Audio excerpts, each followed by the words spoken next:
compañeros. Tengo como 3 puntos. Uno que es compartir una lectura, un fragmentico de una lectura. 2, una introducción. 3, como las variables que yo veo que entran en juego en el tema de la evaluación. Y 4, unas experiencias personales que creo que han sido importantes. Dice, el presente texto es un capítulo del libro Voces Sabias, el arte de vivir en tiempos de cambio, de Elena García Quevedo, que publica Paidós con Textos. La obra reúne retratos de personas excepcionales que analizan el mundo en el que estamos al tiempo que hablaban de sus propias claves vitales. La entrevista con José Luis San Pedro, economista, escritor y humanista, tuvo lugar en el 2011 y pues al mes y medio pues, murió este gran pensador. Solamente de un fragmentico que es de donde yo voy a tratar de iluminarme para compartirles las ideas. Dice, información no significa conocimiento. Se puede estar muy informado y no saber qué hacer. El conocimiento no significa comprensión porque se puede tener conocimiento de muchas cosas y no comprenderlas. La comprensión no significa sabiduría, que es el arte de vivir. Este último empieza por borrar toda esa información sobrante. Es una de las tantas respuestas que da José Luis allá.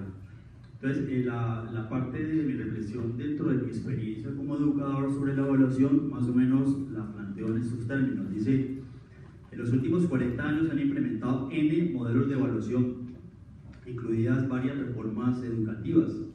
Recuerdo la de Kiko Lloreda, sobre todo por su rotundo fracaso.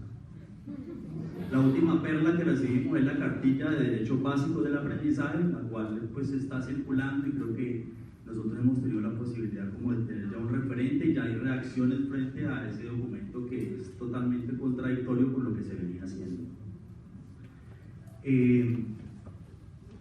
Aquí la conclusión rotunda frente a las equivocaciones del Estado, diría yo, es el desconocimiento de las realidades del aula, en donde el punto de partida y el referente primario como fuente de consulta y participación necesariamente debe ser el maestro. No es raro que en estas circunstancias pues, figurar en los últimos puestos de la evaluación de PISA. Yo diría que eso es una consecuencia de todas las inconsistencias que se han tenido en términos de la educación, de la enseñanza, y obviamente pues allí la evaluación tiene un rol profundamente significativo. Yo veo que hay muchas variables, o sea, el tema es profundamente complejo. Una primera conclusión, digo, es necesario en materia de evaluación no quedarnos en la forma, dado que el tema de la evaluación tiene un fondo bastante complejo que amerita y nos condena a ser más creativos. O sea, yo pienso que la forma no es el obstáculo, o sea, el fondo es lo que, digamos, el gran reto que tenemos frente al tema de la educación y en particular de la evaluación. De las variables que les voy a hablar, yo tengo 3 epígrafes. Uno es de Baena, que lo hizo hace poco, nos decía que si había algo realmente importante y profundamente interesante, el paradigma pedagógico ignaciano era la evaluación. Lo recuerdo muchísimo, me quedó sonando. Y él decía que, digamos que el éxito de Jesús en parte era porque se evaluaba a cada hora, más o menos parafraseando lo que nos planteó. ¿Por qué? Porque es que de verdad en la evaluación se juega uno prácticamente la vida y las posibilidades pues, de crecer, ¿no? Y nótese bien que cuando vayan a hablar de la evaluación, pues en ningún momento aparecía el tema nota, que es algo que quiero tratar pues, de una manera muy particular. Igualmente, otro epígrafe acá para las variables, yo creo que Jesús, como maestro de maestros, nos enseñó sin darnos cuenta desde la literatura, desde sus cuentos y sus elementos, sus enseñanzas, que tenía una moraleja. En esa práctica él nos ha generado una serie pues, de evaluaciones que uno va haciendo en el día a día, ¿no? Y el tercer epígrafe es de Stanislao Zuleta. Tuve el privilegio de ser estudiante de Stanislao, y Stanislao decía algo muy curioso, y es que ya uno por estar sentado y ustedes soportarme durante 1 hora, 2 horas, ya tenían 3. Y de ahí para allá se empezaban a asignar notas. Yo recuerdo que difícilmente hasta el lado le perdían la materia. ¿Qué aprendí yo de este gran maestro? Que finalmente la dinámica no puede estar puesta en una nota. sino en cómo yo le despierto al otro unos intereses, le doy unas orientaciones, una biografía y lo involucro en una temática que fue lo que hizo él y hizo permanentemente durante su época de la docencia. Bueno, con estos tres epígrafes, yo creo que una primera variante es todo lo que implica la era digital como revolución educativa. Y nosotros estamos en un momento crucial en la historia de la humanidad. Yo diría que la galaxia Gutenberg se está terminando, el tema pues, del libro por el libro, la lectura por la lectura, la galaxia Gutenberg implica un cambio de mentalidad respecto a la educación. Y para ello voy a leerles dos cositas. La primera son los MOOC, M-O-O-C. Dice MOOC, cursos masivos. Los cursos masivos no han sido otra cosa que la evolución de la educación abierta en Internet. Y en estas dinámicas de los MOOC hay un elemento clave y es que juega un papel muy preponderante la parte del autodidactismo, es decir, de la búsqueda del conocimiento desde lo que yo quiero aprender. Y otro aspecto con lo de la era digital que uno por estas transformaciones macro, por ejemplo con la de Gutenberg uno se vino a dar cuenta de las grandes transformaciones 300 años o 200 años más tarde. O sea, yo creo que estamos en una situación parecida y es que todavía no nos hemos pillado la magnitud de la transformación que tenemos al frente con todo, incluyendo todos los modelos educativos. Y otro elemento con la era digital que es un llamado de atención a las maneras como estamos educando, enseñando y evaluando es yo cada vez veo más muchachos aprendiendo por YouTube. Entonces, cualquier valor está en YouTube. Eso lo aprendes en YouTube. Entonces, me llama profundamente la atención cómo ellos se han vuelto como una especie de autodidactas y allí aprenden, sencillamente aprenden. La segunda variable, quiero ilustrar una caricatura que es muy probable que todos hayan visto, pero el que no la haya visto más o menos es así. Alguien da una consigna y es subirse a un árbol. Entonces dice, para que esto sea justo, todos se van a subir a un árbol, es una fábula. Entonces los que tienen que subir al árbol son un elefante, un mico, una tortuga, una foca, bueno, y otros animales. Es decir que cuando uno da consigna y tiene esa realidad tan diversa en el aula, uno no puede manejar por tabula rasa el concepto numérico. Esa caricatura pues, me parece muy ilustrativa respecto a lo que estamos haciendo hoy. La otra variable es los estudiantes. Uno, y lo decía Ronnie ahora, uno puede tener muy buena voluntad, pero a veces eso figura, o sea, opera como una variable a tener en cuenta. Yo voy a leer un texto que hace poco escribió un estudiante y me preocupó, pero igual yo lo intuía. Dice así: con nuestros maestros nos perdemos en nuestros dispositivos móviles, en nuestra autocracia de la atención. Perdemos todo respeto o reverencia por la figura del maestro, hasta el punto de insultarlo en la cotidianidad de nuestra comunicación. ¿Quién no se ha enfrentado a un maestro como si fuera su par moral e intelectual, y con la elocuencia digna de todo adolescente que se ahoga en su propia prepotencia? Intento refutar cualquier acusación con el típico: profe, pero ¿por qué yo? No, profe, yo no estaba haciendo nada. No, profe, usted siempre me la apunta a mí. Para fracasar al fin y al cabo, pero llevarse consigo algo más valioso que una victoria sobre su maestro. Cada vez que uno se enfrenta tan sutilmente, tira por la borda una pequeña porción del respeto colectivo hacia estos, los encargados de algo tan vital como lo es la propia educación y formación del ser. Se pierde así lentamente nuestra capacidad de comunicarnos efectivamente y muta en una facultad indeseable de comunicación agresiva. Un dato pues curioso de los estudiantes. Entonces yo veo que la parte de la evaluación es bien importante, lo actitudinal, que es complejo, porque creo que no sé quién lo dijo ahora, pero la frase es célebre, además, dar de comer al que no tiene hambre o darle de beber al que no tiene sed, es complicadísimo. La otra variable es, dice sobre los modelos estandarizados de enseñanza y evaluación.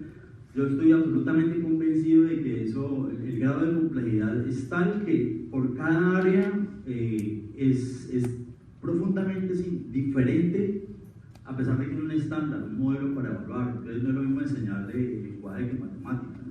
Incluso el modelo de enseñanza de PAT y de Diego, de Guillermo, cambian por los enfoques, los énfasis y las particularidades. Entonces, es un elemento que hace que la evaluación en sí sea todavía más compleja. Cito a Daniel Penal, digamos que el reto que nace en el lenguaje es que yo propendo porque los estudiantes aprendan a leer, a escribir y laboratorios.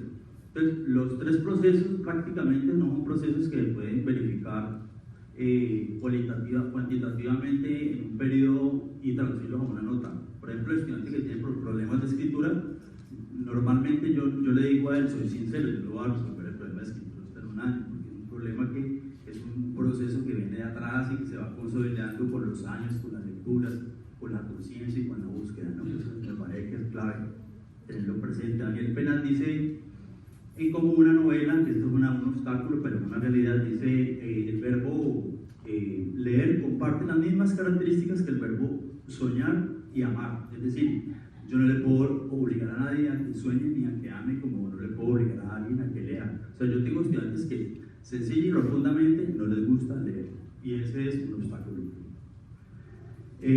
Yo, en la parte que tiene que ver con los errores, yo pienso que más de desaciertos yo lo haría de transformaciones. ¿Ya? Pasamos de ganó y perdió a estudió y avanzó. O sea que es un cambio como de paradigma. O sea, ya no es ganar y perder, sino estudió y avanzó. ¿Cuánto avanzó? Hay que mirar a ver cuánto avanzó. Experiencias. De las experiencias yo les digo, son varias, no sé si me alcanza el tiempo, pero son varias. Por ejemplo, no, pues son varias. Mira, por ejemplo, es que si digo unita me quedo corto. No, hemos Dos. Hay una que tiene que ver con la educación que uno le da a sus hijos. En este caso estoy pensando en Santiago y estoy pensando en Kafka, en la carta al padre, cuando él habla de la educación en el libro a lo largo de todo el texto. Y es curioso, o sea, todas las referencias que hace a la educación las habla por fuera de la escuela y de la universidad. O sea, todas hacen referencia a la actitud, a la educación del padre. Es decir, ¿esto por qué lo digo? Porque yo creo que definitivamente el mejor colegio es un buen hogar, y uno cuando encuentra esa base, uno sabe que este trabajo de enseñar y evaluar trasciende en algo importante, y es que uno no viene acá a por una nota. Diría que los muchachos, cuando están claros en ese aspecto, van más allá del tema de la nota, ¿no? La segunda aspecto es que cuando yo inicio el curso, yo nivelo estudiantes. Entonces tengo estudiantes nivel 1 en escritura y comprensión, que son los que ya vienen educados por el fortalecimiento que le da el colegio, pero también por el de la casa. Por ejemplo, el texto que leí ahora es muy bueno, y lo escribió Camilo Guevara, un niño que ya está volando de pelado en términos de esos procesos, ¿no? Entonces, con la nivelación, ¿yo qué hago? Yo tengo un estudiante nivel 1 que es muy bueno, un regular que es el que hace las tareas y responde, y un nivel 3 que son los que están bajitos porque no les gusta leer, porque son perezosos. Yo no les puedo dar el mismo tratamiento en un examen a un nivel 1 que a un nivel 2 que a un nivel 3. Ejemplo, en una oratoria hay los estudiantes que sacan 4. Uno de los que saca 4 es uno del nivel 1, pero su oratoria es normal, llega a todos, chévere la oratoria. Y el del nivel 3, que está bajito, su oratoria es regularcita, pero también saca 4. ¿Cuál es la diferencia? El joven que es regularcito y que no fue tan buena, él lee por la misma experiencia y comentario de sus alumnos y el conocimiento que yo tengo de su proceso de décimo por la información de Diego, pues su nota implica valorarle el esfuerzo significativo de haber avanzado a 4. ¿Sí? Entonces miren ustedes que son dos notas iguales, donde digamos las puestas en escena son diferentes, ¿no? En la misma oratoria, por ejemplo, he implementado algo que yo fracasé el año pasado, pero este año voy a volver a intentarlo, y es trabajar cuando yo evalúo una oratoria, la nota sale de Elbert, 2 coevaluadores que miran aspectos específicos del estudiante y una nota de autoevaluación. Y eso pues me ha dado resultado, sino que requiere de mucha madurez, sobre todo los estudiantes. Y para ir terminando, hay un ejercicio que yo hago online en Escrituras Twitter, que como resultado se debe trabajar la escritura en términos de macroestructuras e intencionalidades. Entonces yo esa escritura que recibo la evalúo con ellos. Y la nota, yo he puesto las inconsistencias y la nota normalmente la dan los pelados, yo digo, mira, hay inconsistencia acá. Y qué sorpresa me he llevado que los muchachos cuando ven que la consigna y el pedido no es, ellos se colocan, incluso son crueles, colocan un 1. Y yo digo, no, vení un 2 para que la puedas levantar. ¿Sí? Y finalmente la última experiencia era como una conclusión a la que de verdad creo yo que es importante, y es, yo digo, sospecho que el estudiante debe percibir que mi intención de enseñar va más allá de asignar una nota, y que mi interés está puesto en qué tanto aprenden y cómo lo aprenden.